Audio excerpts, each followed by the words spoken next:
recovery team. And most of that congregation is either still at home in bed or downstairs preparing another delicious meal for our guests that are already lined up outside. Number two, and the more likely reason, is that I typically wear progressives. However, my glasses and technology seem to be a blur at best these days. So you see, friends, the choice was this. I was either going to be able to read the message I had prepared for you this morning or see you, the congregation. And I would have chosen to see all of you instead, but let's be honest, you didn't roll out of bed because you knew that I would be taking the stage this morning. Heck, some of you are probably still wondering who I am and how someone whose idea of Sunday's best consists of jeans and cowboy boots outside of Stampede Week has managed to take over this stage. So before we go any further, allow me to introduce myself. My name is Thomas Kane Beach, a name given to me by my parents, Lytle and Gail Beach, some 41 odd years ago. And I truly am just a good old boy who's on a never-ending mission over the last decade to learn and share a few things about God, or at least about God as I know him. And I think that's why all of you have made your way here today to do every Sunday. Not to see me or Pastor Luke or Peter in particular. You come here to fill up on spirituality. And today, I will do my best to provide that for you. While I was preparing for this morning, I was reading over literature as I often do. I came across a story that said, a man in a small town once purchased a billboard on a road between two churches and put up these words, "Enjoy life now. There is no afterlife." And after a few months, that sign came down, and the two churches put their money and their heads together, and they rented the very same billboard, and the message read, "Life is short. Eternity is not. God." And that got me thinking, life down here on earth really is short, isn't it? None of us get the same amount of time, and none of us really have a clue when that time is going to come to an end. You know, my dad, he's been living with the Lord now for 23 years. He passed at the age of 51. And I don't bring this up to put a damper on your Sunday morning. I promise you that is not what they invited me here to do. I bring it up because this is where my relationship began with God. And that is what I'm here to talk to you about, is our relationships with God and each other. I will give you brutal honesty here about myself because it works well for me. And honestly, I'm an open book with nothing to hide. I was not brought up in a religious household. It was an amazing household with a loving mother and father, plenty of food on the table, and two older brothers that I could annoy pretty much full time. As a kid, I was pretty lucky. I won the lottery as far as parents go, and trust me, I tested their patience at every turn. But there was no talk of God at our kitchen table. There was no meditation in the morning, no prayer routine between meals or before bed. But I believe now that God was there. I just believed in a little thing called coincidence back then instead of God. It would be a couple decades later before I learned that coincidence is truly just God's way of remaining anonymous. But where am I going with all this? Well, at 17 years old, my father would lose his battle with cancer. It left my mom without her husband, and 3 boys, of which I was the youngest, without their father. And it left the world, or at least my world, just a little bit darker that day. But you know what else it left me with? Is it left me with a pretty big dilemma. I was 17, and a boy needs his father at 17. I know this to be true. My youngest boy is 17 now, and whether he likes to admit it or not, he still needs me. So here's the dilemma. I need to believe that my dad has gone somewhere where he can still see me, guide me, be there for me, where there's still some form of communication. And the easy answer for this congregation is we all know that place. It's called heaven. Well, that answer came with complications for a 17-year-old boy who had just found himself fatherless. You see, if I believed that Dad went to heaven, then I had to believe that there was indeed a God. And if I believe that there is a God, then I have to believe that God is connected to my father's time being up. And that, my friends, left an incredibly young boy terribly angry with God. I was blinded by rage. I was confused. I assumed cancer was God-given. I realize now as a grown man that I stand before you that God did not indeed give my dad cancer. But God did have his hands in permanently taking his pain away.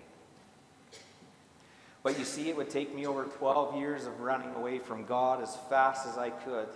And for any of you wondering, I know I look it, but I'm pretty fast when I take these boots off. Thankfully for me, God is faster. He caught up to me and saved me mere moments away from me drinking down enough liquid courage to end my life and meet him face to face. And he saved me, a guy like me who was still a young hurt boy, a guy like me who wanted nothing more than his chance to throw the first punch and go toe-to-toe 12 rounds with God. And yet, he saved me. He saved me on the same road I was using to try and run away from him on. It was a long, dark, lonely, cold road. A road I had assumed I was traveling alone. But in 2013, when I finally hit my knees on that road, when I finally said, okay, God, I'm done running. When I finally said, I can't do this, God answered. And a little thing that we like to call fate brought me through the doors of this church. You see, I heard that there might be a meeting here on a Sunday evening that could be life-changing for me, and that it might just repair a broken boy's relationship with God. I chickened out the first 2 Sundays in the row, just could not pull myself up by my bootstraps enough to get myself here, I suppose.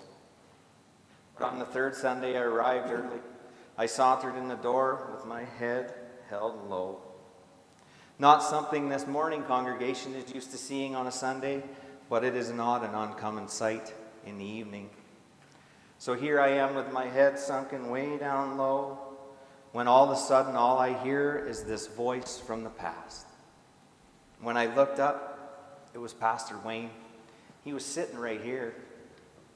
He said, I always knew I'd see you again. You see, Wayne had done the celebration for my life, for my dad, for his life in 2001. This was 2013, a dozen years later, from 17 to 30. I don't imagine I looked anything the same. Time really does have a way of changing us just a bit. But he knew me, and I remembered him saying, take a seat. We're about to get started, and I think you're going to like it here.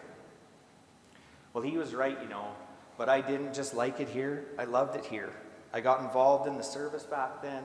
I worked for Recovery Calgary when they were upstairs. I did Darcy's job for about a year. But what I loved most of all is that I found a solution to my troubled relationship with God here. This became my home, my place of spiritual retreat, a place to clear my head and begin open conversations with God. I studied the Bible in that library that Bill has so graciously brought back to life for us. I studied that Bible again at home, and I continue to study it over and over. I haven't stopped, and it has led me here. And over time, this stage became the place where I felt most at home. Under these big bright lights most others fear, I find comfort. And that's because from up here, I get the chance to be a part of the experience of others finding Central as their place to call home. A place where you can experience God's radical and relentless love for each and every one of us. So how do we ensure that we are able to keep experiencing God's love in enough abundance to be able to share that gift with others? Well, the answers, I believe, are in Ephesians 5:15 to 20. And as I was saying before, Life really is short, isn't it? Especially when you break it down by the year. 365 days, that's all we get in a year. I actually count it as 313 days because I prefer not to count the 52 Sundays. I don't count those Sundays because honestly, Sundays are the easiest days to live right as a Christian, especially if you start them off inside the walls of this church as part of this service, or if you end them inside the walls of this church as members of our other service. So how do we ensure that we live right on those other 313 days? The answers we seek are in Ephesians. Now let me start off by telling you that I love Ephesians 5, especially when we're talking about 15 to 20, and I'll tell you why. 15 to 20 is the instructions for good Christian living, all wrapped up into 5 lines. And this morning we'll break up those lines into lessons. So what are the lessons? Well, they're as follows. Be careful how you live. Be careful to manage your time. Be careful to do the Lord's will. And lastly, be careful to be filled with the Spirit. Now, I think most of you have picked up on the key theme in these verses. What it is telling us is to be careful. The first line says to be careful how we live. So how do we do that? Well, the suggestions are to live a holy life that revolves around God in every place, in every moment. To live a quiet life.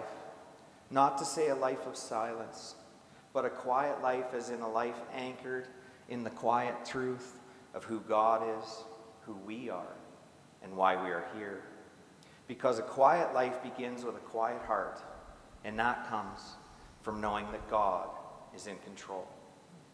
And lastly, it says, be careful how we live. We must love one another. Loving each other and everyone is not always easy. We know this to be true. But we must find ways to be forgiving, accepting, and we must even find ways to honor those who are different or difficult, no matter how difficult it may be for us. The second line warns us to be careful on how we manage our time. Now, we all have these smart devices nowadays. Mine is right here in front of me. Most of yours is in your pockets or your purses, maybe already in your hand, depending on the amount of time I'm taking to deliver this message. But the point is that the idea behind these devices was to save us precious time. But if I asked you how much time you wasted on your smart device this week, most of us would be ashamed with our answers. So how should we manage our time in a biblical sense? Well, it says we start by clearly defining our priorities. Then we diligently make plans. A reminder to plan carefully. Take into account the Lord's will. Seek Him first every day. Commit your plans to the Lord and ask the Lord what He wants you to be. Be watchful for divine interruptions. And don't forget to work hard. The third thing this passage asked us to do was to be careful to do the Lord's will. But what is God's will for your life? Well, He wants you to be saved. He wants to see you holy and transformed. And He wants us to give thanks. He wants us to do good. And He wants us to be just, to be loved, to be merciful, and to be humble. Learning to walk in the will of God is much like an infant taking their first steps. We stumbled, we fell, we sometimes hurt ourselves, perhaps even cried.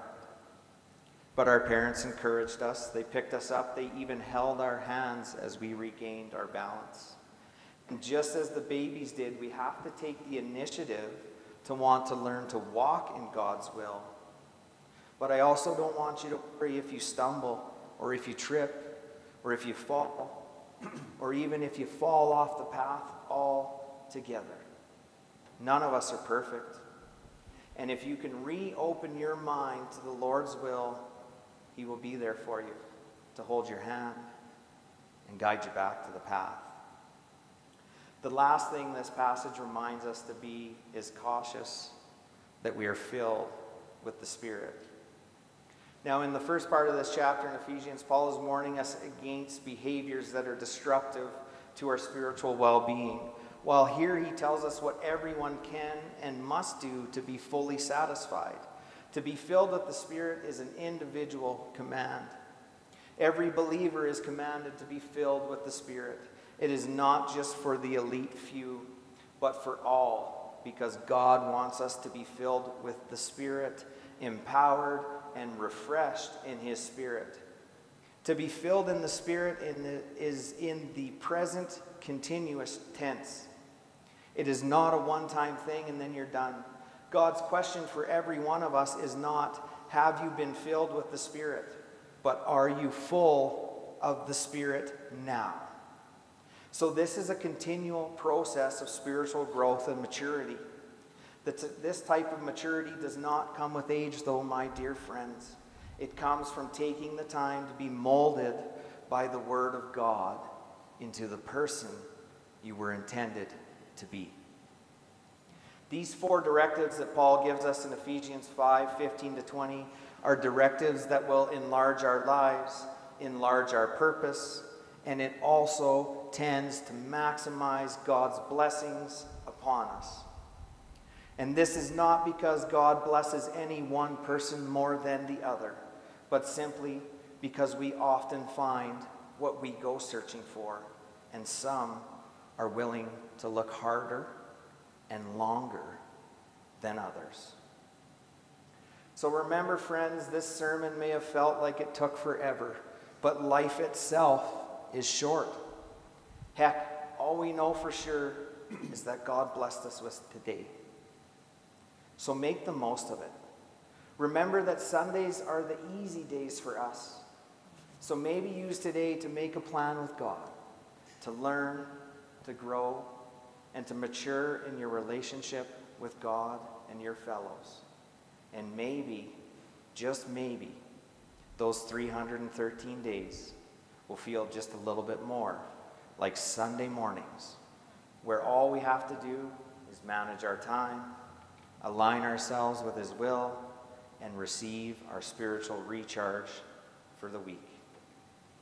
So when you leave here today, friends, this is your reminder to be careful, not only when you're crossing that intersection, but to be careful enough when you leave here to be sure that you go with God.